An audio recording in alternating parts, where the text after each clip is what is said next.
We recently took a mission trip to Nicaragua and partnered with I-61. And so often when we're on a mission trip, we come into the poverty and we see the hopelessness and the helplessness, and it's so overwhelming.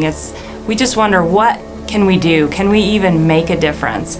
And I-61 trains individuals in why is there poverty, what causes it, and how do we really truly make a difference at the root of the problem. The way they explain it is there's a man that lives by a river, and all of a sudden this beaten and broken body comes floating down the river, and he pulls the body out and he nurses them back to health, and pretty soon here comes another body, and he pulls that one out and nurses them back to health, and pretty soon here comes another body, and finally he decides, I'm going upstream to see what happens. And that's what I-61 does. They teach you to go upstream and figure out, why are all these things happening? Why is there extreme poverty? Why are these people struggling?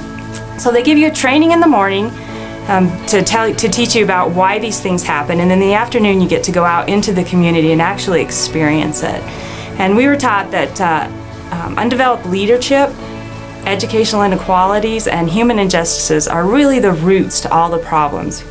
We go into a mission opportunity and we think we can just give them food or give them money and that's just going to fix everything. And the truth is there's just so many deeper issues that need to be dealt with. And I-61 teaches us how to deal with those situations and how to impact at a deeper level. Our sister church, the Boise Vineyard, developed the Vineyard College of Missions, or VCOM. In doing so, they also spun off and developed I-61, which stands for Isaiah 61. So in support of actually the Boise Vineyard, they encouraged us to go and take this training. So that's why this initial group went down, just to take a trip, see if the training, what it was worth. I'd recommend it to everybody.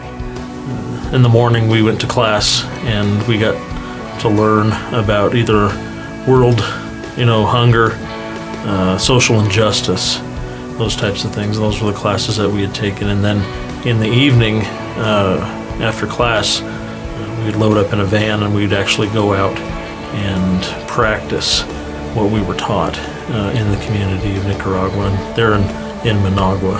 It wasn't until we went out into the community and I saw the piles of trash and the kids, digging through the trash and just, trying to find recyclables, or they may be digging through that trash to try to find something to eat. And it was just unreal, just what I saw, and found out how just impoverished this nation is. Before I went down there, I was like, I've had a hard life. I live in an apartment in Clifton, for Pete's sake, and I see people who are living in a hut that's not even bigger than this room, with dirt floors and kitchen appliances and a bathtub, a little tub outside that they wash themselves with unclean water.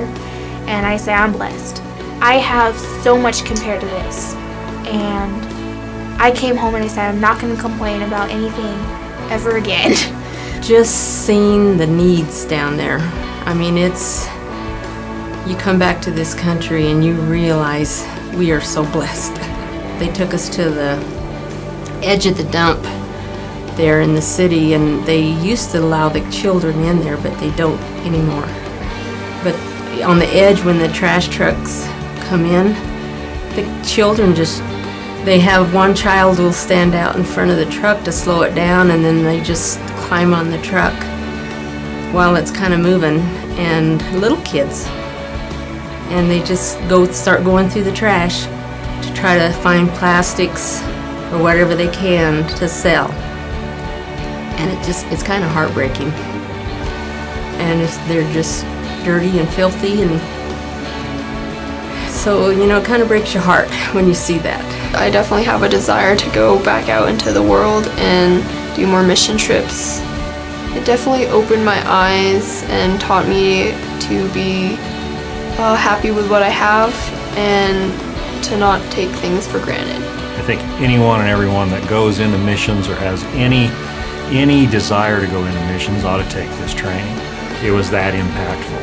It really shows it helps you to adjust your worldview so that you can understand what puts countries like Nicaragua which is the second poorest nation in the Americas, next to Haiti.